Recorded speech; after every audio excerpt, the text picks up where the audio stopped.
අසා අසෝබන නින්දා ගැරහුම් වැලපින්නකසේ වැලපෙන මොහොතේ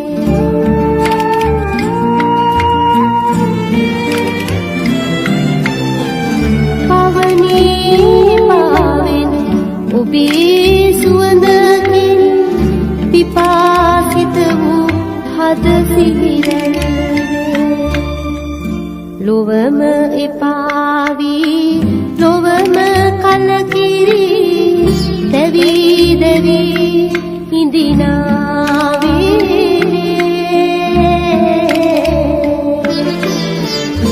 ඔබේ දයාබර එකම වදනකින් මගේ ආ